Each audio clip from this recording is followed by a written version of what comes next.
Hello friends. நம்ம என்னதான் கடையில விதவிதமான பிராண்டில் வந்து சாம்பார் பொடி வாங்கி சாம்பார் வச்சாலும், நம்ம வீட்டில் வந்து இந்த மாதிரி வறுத்து அரைச்சு செய்யக்கூடிய அந்த சாம்பார் பொடி வாசனையே தனி. நல்ல மணக்க மணக்க கமகம வாசனையோட வீடே மணக்கக்கூடிய ஒரு சாம்பார் வைக்கலாம். அதே சமயத்தில் டேஸ்ட்டு ரொம்ப நல்லாயிருக்கும். நம்மவும் வந்து ஹைஜீனிக்காக செஞ்சுருக்குறோங்கிற ஒரு திருப்தி நம்மளுக்கு இருக்குது. இந்த மாதிரி கமகம வாசனையோட இருக்கக்கூடிய சாம்பார் தூள் வச்சு தான் இன்றைக்கி ஒரு ரெசிபி பார்க்க போகிறோம். Welcome back to Nalli Sundar's kitchen. இன்றைக்கி ஹெல்தி அண்ட் டேஸ்டி ரெசிபீஸில் மார்கழி 11 அரைச்சு சாம்பார் பொடியில் சுவையான வெண்டைக்காய் சாம்பார் எப்படி பார்க்கலாம்.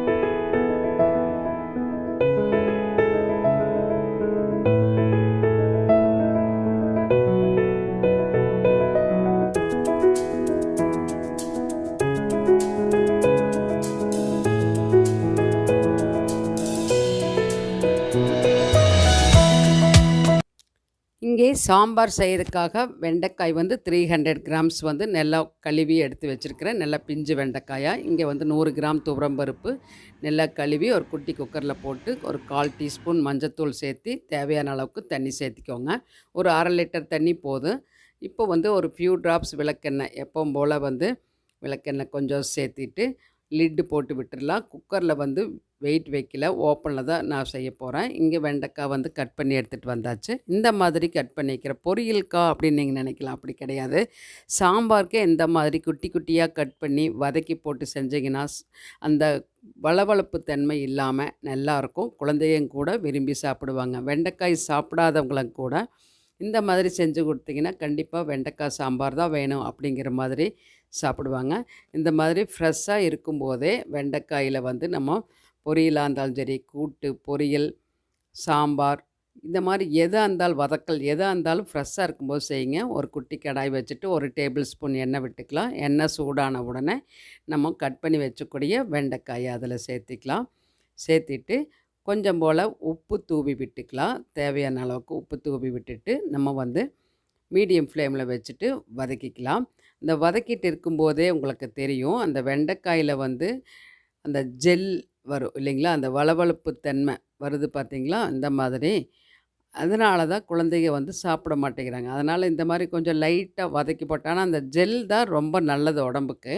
இருந்தாலும் குழந்தைங்க சாப்பிட்றதில்ல அப்படிங்கிறக்காக நம்ம அந்த கொலன்னு இல்லாமல் இருக்கிறதுக்காக இந்த மாதிரி வதக்கிக்கிறோம். இப்போ வந்து பார்த்திங்கன்னா ஒரு ஃபியூ செகண்ட்ஸ்க்கு அப்புறம் நல்லா உதிரி உதிரியாக வரும் வெண்டைக்காய் வந்து பார்த்தீங்களா.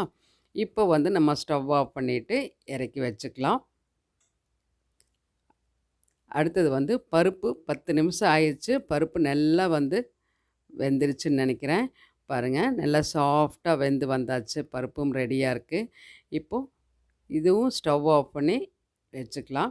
அடுத்தது ஒரு கடாய் வச்சுட்டு ஒரு 1½ டேபிள் ஸ்பூன் எண்ணெய் விட்டுக்கலாம். எண்ணெய் சூடானோடனே கடுகு போட்டுக்கலாம். கடுகு நல்லா பொரியட்டும். பொரிஞ்சு வந்தோடனே ஒரு 10 பல்லு பூண்டு வந்து நீல வாக்கில் கட் பண்ணி சேர்த்து லைட்டாக வதக்கி விட்டுக்கலாம். இந்த சாம்பாருக்கு வந்து பூண்டு வந்து கொஞ்சம் நிறையா, வெண்டைக்காய் சாம்பாருக்கு பூண்டு சேர்த்துனா நல்லாயிருக்கும். அதுக்கப்புறம் 2 கைப்பிடி சின்ன வெங்காயம் 2 கட் பண்ணி சேர்த்திட்டு ஒரே ஒரு பச்சை மிளகாயும் நீல வாக்கில் கட் பண்ணி சேர்த்து வதக்கிக்கலாம். வெங்காயம் வந்து ரொம்ப அதிகமாக வதங்கணும் அவசியம் கிடையாது. சாம்பாருக்குள்ள எந்த சாம்பார் வச்சிங்கனாலும் இந்த கண்ணாடி பதம் வந்தால் போதும். அடுத்தது 2 கொத்து கறிவேப்பிலையும் 2 தக்காளி நீல வாக்கில் கட் பண்ணி சேர்த்திக்கலாம். தக்காளி வந்து கொஞ்சம் நல்லா மசிஞ்சு வரணும். தக்காளி வந்து நல்லா வதக்கி விட்டுக்கலாம். இப்போ மசிஞ்சு வரணுங்கிறதுக்காக கொஞ்சம் போல் உப்பு தூவி விட்டுக்கலாம். உப்பு போட்டுட்டு நல்லா வந்து தக்காளியை மீடியம் ஃப்ளேமில் வச்சுட்டு வதக்கி விட்டுக்கலாம். இந்த அளவுக்கு மசிஞ்சு வந்தால் போதும். இப்போ வந்து நம்ம ஆல்ரெடி வந்து அரைச்சி எடுத்துகிட்டு வந்திருக்குது. இப்போ வீட்லேயே வறுத்து மெஷினில் கொடுத்து அரைச்சிட்டு வந்த அந்த சாம்பார் தூள் வந்து கம வாசனையோட ஓப்பன் பண்ணோன்னாவே சாம்பார் ஸ்மெல் அவ்வளோ தூக்குது. இப்போ பார்த்திங்கன்னா அதில் 1½ ஸ்பூன் வந்து நான் இதில் சேர்த்திருக்கிறேன். நீங்கள் எவ்வளோ சாம்பார் வைக்கிறீங்களோ அதுக்கு தகுந்த மாதிரி சேர்த்திக்கோங்க. கலந்து விட்டுட்டு நம்ம வேக வச்சு எடுத்து வச்சக்கூடிய துவரம் பருப்பை வந்து இதில் சேர்த்திக்கலாம். அந்த தண்ணி வந்து அதுக்கப்புறம் சேர்த்திக்கலாம். இப்போ பருப்பு மட்டும் சேர்த்தி நல்லா கலந்து விட்டுக்கோங்க. இப்போவே வந்து நல்ல வாசனை சூப்பராக இருக்குது, சாம்பார் வாசனை. இப்போ இந்த அளவுக்கு கலந்து விட்டாச்சு. இந்த டைமில் ஒரு நெல்லிக்காய் அளவு, பெரிய நெல்லிக்காய் அளவு புளி வந்து ஊற வச்சு கரைச்சி வடிகட்டி இதில் சேர்த்தியாச்சு. சேர்த்திட்டு கலந்து விட்டுக்கலாம். கலந்து விட்டுட்டு ஒரு கொதி வரும்போது நம்ம பருப்பில் வேக வைக்கும்போது வடித்து வச்ச தண்ணி, பருப்பு தண்ணியும் இதில் சேர்த்திக்கலாம்.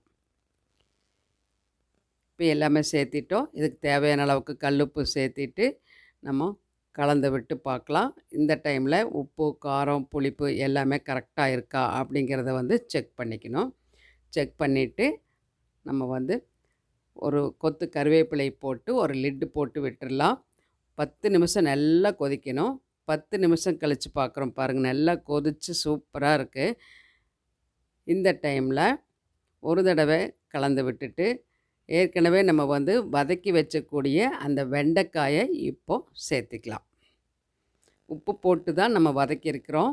வெண்டைக்காய் குயிக்காக ஒரே ஒரு கொதி வந்தால் போதும். சாம்பார் வந்து ரொம்ப நேரம் கொதிக்கணும்னு அவசியம் இல்லை. வெண்டைக்காய் அப்போ தான் நமக்கு வந்து சாப்பிட்றதுக்கும் நல்லாயிருக்கும், அந்த சத்துக்கள் நம்மளுக்கு முழுமையாக கிடைக்கும்.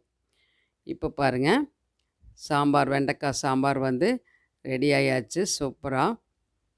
இந்த மாதிரி வந்து நீங்கள் சாம்பார் வந்து வெண்டைக்காயில் செஞ்சு கொடுத்தீங்கன்னா கண்டிப்பாக குழந்தைங்க வேண்டான்னு சொல்லவே மாட்டாங்க. கண்டிப்பாக வந்து இது நல்லாயிருக்கும். டிஃபன் இட்லி, தோசைக்கு நல்லாயிருக்கும்.